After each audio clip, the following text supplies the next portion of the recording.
go backstage. It's a very nice and old theater in Berlin where we sometimes perform. What's this over here? Yeah, that's the so-called Iron Curtain. It's especially nice in Berlin to speak about the Iron Curtain. I'm Helgard Haug, part of Rimini Protokoll, so one of the co-founders. I'm writing, I'm directing, I'm doing many things, and that's what I actually enjoy. I think I started doing theater really from a far distance to where we are now. More really questioning theater and questioning the rituals and not really being attracted by the system of theater or how it's usually been done.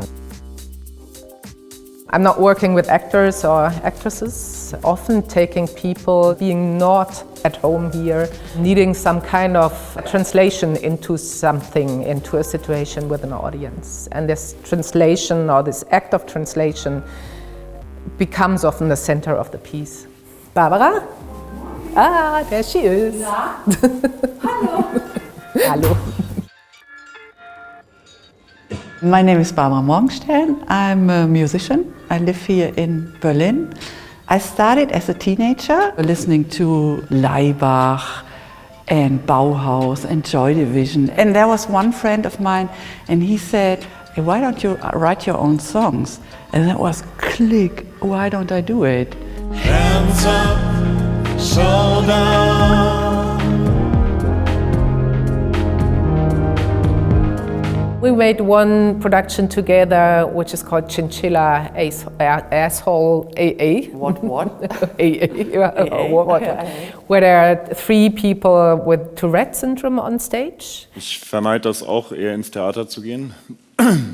Es ist ziemlich viele Regeln, ziemlich viele Konventionen, ziemlich viele Erwartungen. We really didn't know so much how much will this go out of control. So the whole play was actually about losing control. Jeden Abend wissen wir nicht, ob der Plan aufgeht. Niemand. Wir machen hier nicht Dienst nach Vorschrift. With the Tourette piece, this is a piece about the relationship between audience and performers. Stopp. How do you look at the performance and how do we look at them? Könnte ich stundenlang machen. It's always really fascinating, or it encouraged me to do what I'm doing when I realized that there is a risk that people are willing to take on stage or in an artwork, in starting a process without knowing where you're ending up.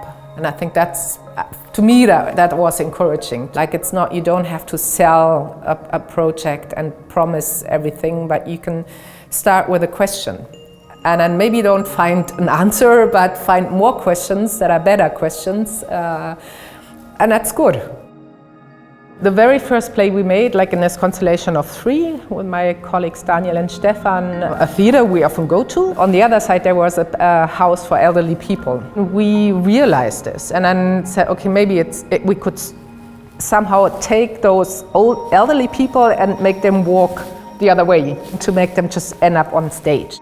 Our task was actually to create a field where they could perform. And I guess that's an example for many projects, like where we start observing something and then realizing, okay, we could somehow switch sides or change something in the parameters and then make this become a project.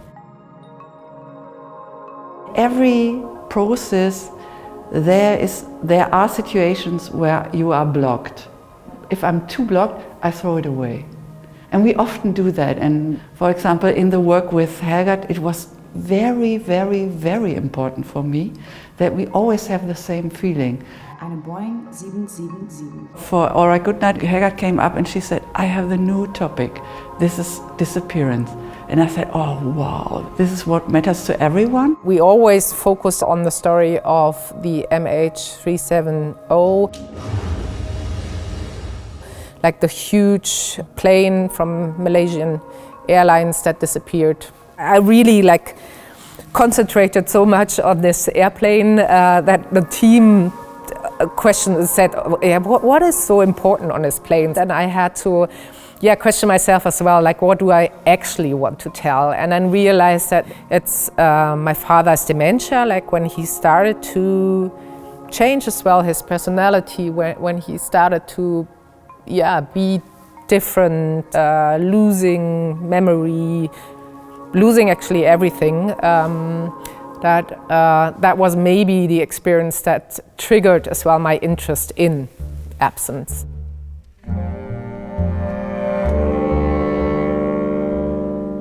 Then there was actually a problem because in my logic, the person who tells the story needs to be on stage. And I didn't want to go on stage, it was clear. And so we made experiments in, can we just project those texts? Can we project the story? What if the audience is really invited to read? The audience sits and reads the text, but the whole piece is developing in the heads of the audience. This is a collective head cinema, and the music is the illustration. The more and more the disappearance develops, the more and more lost and confused you get. Welcome in. Offices, production management. This really large table where we can sit and talk and have ice cream behind bars, but that's actually the old lady from the very first play that we created. Yeah. We made a couple of radio plays where we integrated this sound because it's so special here. So maybe they can talk together. Yeah, some conference calls. Yeah. This, for example, comes from Kolkata, a play where we work with mobile devices in India, connected in call centers to European or Western theater audience, a one-to-one performance, completely different, like more conversational piece actually. What's on this board here? That's a good question. It's a play Daniel is creating at the moment, and that's The World.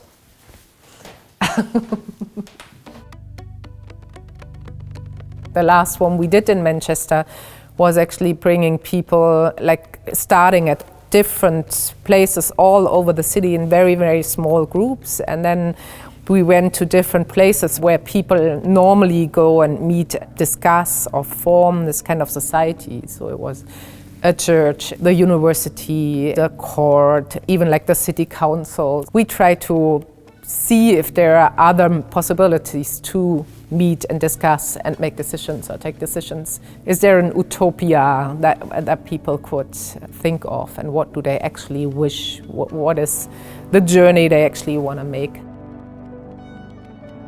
Watching theater, I often felt not addressed. Why don't we open the doors a bit wider? Why don't theater have windows? So why is there no daylight? We want to get this more fluent and to invite people from outside that are normally not here to see who else is outside interesting and who should be on stage and which stories do we actually want to tell. Really some, that are urgent outside.